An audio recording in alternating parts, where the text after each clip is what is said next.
In this video, I'm going to be going over which are the best playoff cards to be investing in to make tons of MT in NBA 2K23 Myteam. These are going to be my best investments from every single squad, cards that I'll most likely be investing in myself, and cards that I think that do have a decent potential to make you MT in the long run. So starting it off here with the Milwaukee Bucks, I'm just going to go by team and just tell you guys which players from that team I think are actually worth investing in and can make you some decent profit. So starting off here with the Bucks, I do have a list just to go through, so it's a little bit easier for me to kind of get through all the names. Really, from the Bucks, I mean, I don't think Giannis is too great of an investment because, I mean, the Bucks might lose in the first round. That's the big thing about the Bucks. I know they're still kind of favorited to win the series, even being down 3-1, which I find ridiculous, but they still do have a chance to make a comeback. But if they do get knocked out on, let's say, for example, game number 5 or game number 6, there's not going to be too many performances left, for Giannis, for Drew Holiday. I just quickly want to say, though, I think Drew Holiday is not a terrible investment if the Bucks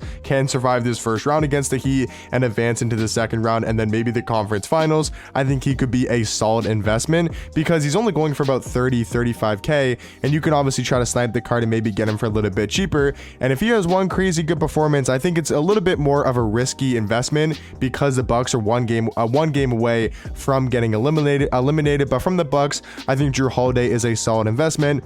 Chris Middleton has not been performing, and I really don't expect him to get an Evo. He might not be a terrible investment as well, just because Middleton, hasn't been playing too well, so he's kind of due for a crazy good performance. So him and Drew Holiday are a little bit risky on the Bucks, just because they're only one game away from getting eliminated, and both those guys haven't been playing exceptionally well. So I would probably stay away from these guys, but just want to say these are two guys I think you could invest in and maybe make a decent amount of MT. And then the final card from the Bucks. Once again, the Bucks is a hard team to do, and this is the reason why I'm not saying like 100% invest in these cards, because like they're only one game away from getting eliminated, so it does have that more risk factor. But once again, I think Bobby Portis Jr. a very solid investment. If he has a crazy good game off the bench, we know he can give you like 20 and 10 or some good performance off the bench as the sixth man. So I think Bobby Portis, if the Bucks do advance into the next round and then possibly even make the conference finals, I think he'll have one good performance that he goes up to a Galaxy Opal,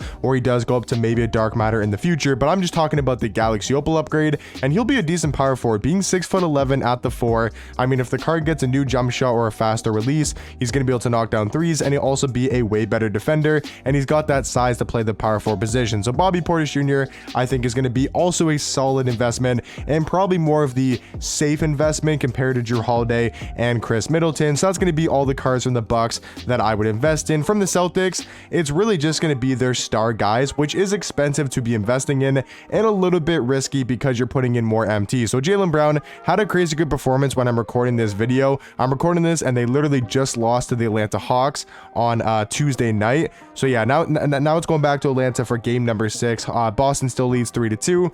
I think Jaylen Brown and Jaylen Brown and Jason Tatum, I think are solid investments in the long run, especially Tatum and even Jaylen Brown. I think both those guys are really good long-term investments if you guys do have a lot of MT, because think about it, the Celtics are favored to probably make the conference finals and the finals, and if they do so, there's just going to be so many more chances for Tatum and Jaylen Brown to have those crazy good performances. And you would think if they're going to make the finals or win the championship, they're going to need Tatum and Jaylen Brown to have at least one or two crazy great performances that do deserve an Evo. And if they get that, they're both going to become Dark Matters, and then might also get a second Evo when they do become a Dark Matter. And in game, they can also be very solid cards. I mean, Jaylen Brown is 6'6" guard. If his jump shot becomes a little bit quicker or gets a new release, he could be a very solid shooting guard. And then Jason Tatum, maybe with a new jump shot or release on very quick timing, he could also be a great small forward in the game. So if you guys have some MT, to spend and invest in these cards, and you're kind of, you're down to wait for the long term, because this might not be an investment that you sell to like the finals or the conference finals. If they do make it that far, I think Tatum could be a very solid investment. And then same thing with Jaylen Brown. I just will say it's a little bit expensive and a tiny bit risky because you are putting a lot more MT into these cards, but I think they can definitely be solid investments as well. Going over to the 76ers, Sixers, I think there's really only one man to be investing in, and that's James Harden. Once again, another risky investment because he is a Galaxy Opal, and how great of a point guard is he actually going to be? You know, only being 6'5" and not the greatest defender. I think he'll be a hype name if he does go up to a dark matter, though. He might also get put in packs, which could definitely affect his price. If he does come out in a pack drop, then this card's price will completely tank. So another risky card here in James Harden, and and I will say that's the thing with a lot of these investments. I just want to quickly say this to get out the way. A lot of investing in the playoff cards is all about risk taking, and just it's not really, it is sort of luck based, because you can be educated with your picks and educated with your investments and try to make the smartest investments possible, but you never know. Harden gets injured, the Sixers get bounced in the second round, you know, like the Bucks, and no one expected them to lose in the first round of Miami. So if you invested in a Giannis or you invested in these top tier cards for the Bucks, it's hard to predict stuff like that. So James Harden, I think if the Sixers do make a run, I think he could have a crazy like 30 and 15 performance, or like 35 and 15 performance on good efficiency, and get that dark matter evo. And I think you could go for a decent amount of MT, because if a card does get put up to a dark matter, you're going to be guaranteed profit pretty much. And then from the Cavs, I don't think this is going to be a smart investment, just because of the fact the Cavs are most likely going to get bounced in the first round and maybe the next game or two, and Mobley's been really disappointing. So if you want to risk it and you like Evan Mobley and you're confident in his game and you do think he's gonna have a crazy performance, I think he could be a solid investment. I wouldn't really do so. Just going to throw it out there that Mobley's on a bad guess, you know, or a bad investment if he does have a crazy good performance, because he would be a really sick power forward and most likely go for a ton of MT if he did get upgraded to a dark matter. Going over to the Knicks, I think these are kind of more safe investments. First guy I do want to talk about is going to be RJ Barrett. Now, I saw him earlier for about 40,000 MT. Right now, he looks to be about 70k. So you just want to make sure you're keeping an eye on the market and looking to find these Evo cards, because I think RJ Barrett will have at least one more good performance in the playoffs, especially with how good the Knicks have been looking. It might even make a run to the Eastern Conference Finals or more than that. So I think for me personally, I think RJ Barrett's going to be a great investment. And if I can snag him for like 30, 40k, I think he's going to be a really good card when he does become a dark matter, because even this Galaxy Opal, I think, is actually an elite shooting guard. And then kind of same thing with Julius Randle. I mean, he's got to have one crazy good performance. We know JB got that Evo from a diamond up to a Galaxy Opal. I think Randle is kind of due for his crazy good performance. RJ got an Evo, Jalen Brunson got an Evo. I think it's kind of due for Randle, and you can get this card for under 40k. At least that's what I've seen for Randle. So don't always just buy the card when you see them. Just kind of monitor the market. That's also another tip, is just monitor the market and see if you can find some cards for cheaper. Like right now it's 44k for Julius Randle, but if I keep checking the auction house every couple hours for the next day, I might be able to find a Randle for 35,000 or 30,000 MT. So that's another smart thing to do to make sure you guys get these cards for as low as possible. But I think him and RJ Barrett are the best investments from the New York Knicks. Now going over to the Heat, they're going to be the next team, because I wouldn't really invest in any of these Hawks cards. I know they just pushed it to a game 6, but I would take the Celtics to win in either game 6 or game 7, and I really just don't see any great investments from the Atlanta Hawks. So now moving over to, and obviously the Nets are eliminated, so moving over to the Miami Heat, I think there's really only one solid investment, and that's going to be Bam Adebayo. Once again, a little bit risky, kind of like Evan Mobley, not having the greatest playoffs so far, but if the Heat do advance to the second round, I think they got a really good shot to beat the Knicks or the Cavs, whoever they do end up playing, and you would hope that Bam has at least one good performance to push him over to that dark matter tier. And once again, if you're buying Bam for a 40,000, 50,000 MT, if he becomes a dark matter, that's going to be a guaranteed 50,000 MT profit, because dark matters go for at least 100,000 MT. So Bam could be a smart investment. Really depends if the Heat do make it to the second round and possibly even the conference finals, and if Bam starts to pick up his play, especially on the offensive end. So that's going to do it for all the teams in the East. Moving over to the West, I'm just going to kind of speed through it a little bit faster. I think you guys kind of understand the gist of what I'm explaining. But yeah, MPJ, I think he's another solid investment. I mean, Nuggets probably going to make a deep run in the playoffs. You would expect MPJ to have one crazy good, 35, 40 point, or maybe not 35, but 30, 35 point performance or something crazy like that. You would expect at least one game from MPJ. I think he could be a solid investment at 50,000 MT. Sabonis, I think, is a very interesting one.